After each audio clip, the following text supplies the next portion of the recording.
السلام علیکم ورحمۃ اللہ وبرکاتہ حامد و مصلین وبعد. محترم سامعین، ایک چھوٹی سی حدیث سماعت فرمائیں جو صحیح مسلم کی روایت ہے.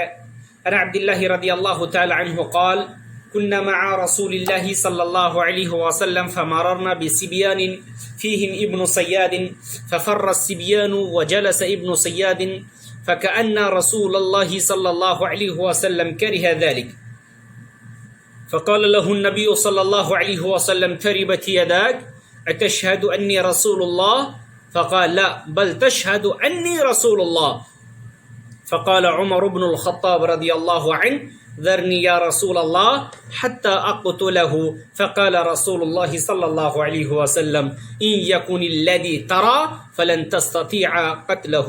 رواه مسلم. حدیث نمبر 7344.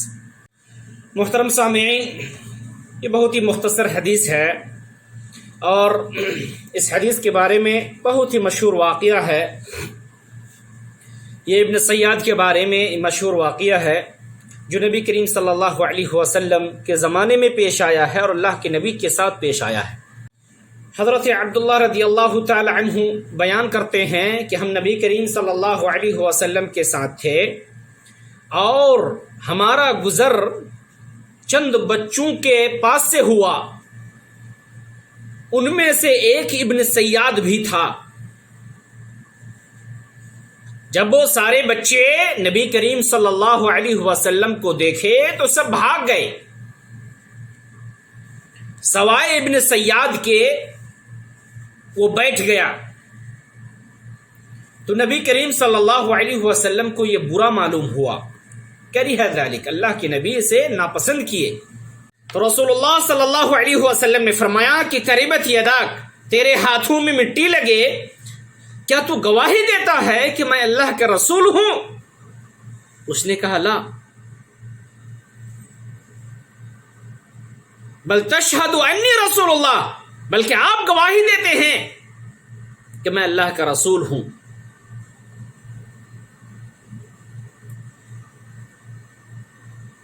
دوسری روایت میں ہے کہ نبی کریم صلی اللہ علیہ وسلم نے اسے مزید سوال پوچھا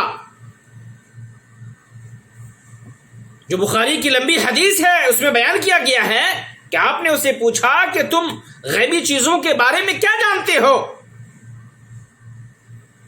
تو اس نے کہا میرے پاس اچھی خبریں آتی ہیں اور جھوٹا شیطان بھی آتا ہے. نبی کریم صلی اللہ علیہ وسلم نے اس کا یہ جواب سن کر کہا کہ اس کا سارا معاملہ گڑبڑ ہے. پھر آپ صلی اللہ علیہ وسلم نے کہا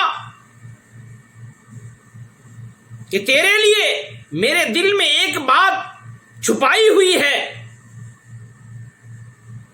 ابن سیاد بول پڑا، کہنے لگا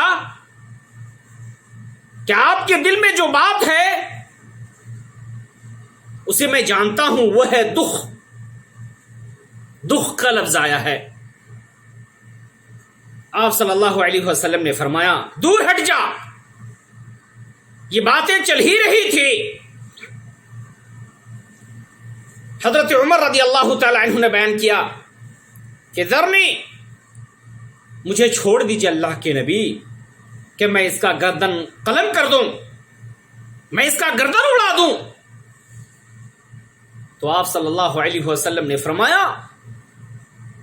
کہ اگر یہ وہ ہے، یعنی یہ دجال ہے جس کے بارے میں یہ خبریں پھیلی ہوئی ہیں جو قیامت کے وقت میں آئیں گے، تو تم ہرگز اسے قتل نہیں کر سکو گے، اسے قتل نہیں کر سکو گے. میرے محترم بھائیوں، دجال کا قیامت کے موقع پر قرب قیامت آنا یہ ثابت ہے، برحق ہے، حدیث سے بھی ثابت ہے. دوسری بات یہ معلوم ہوتی ہے کہ ابن سیاد کے بارے میں نبی کریم صلی اللہ علیہ وسلم کو یہ خبر لگی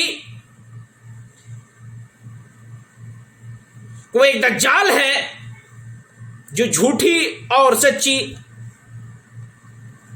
لوگوں کے درمیان پھیلاتا ہے تو آپ صلی اللہ علیہ وسلم نے اسے حقیقی طور پر امتحان لینے کے لیے بذات خود پہنچ گئے اور اس کا جائزہ لیا، اس کا امتحان لیا۔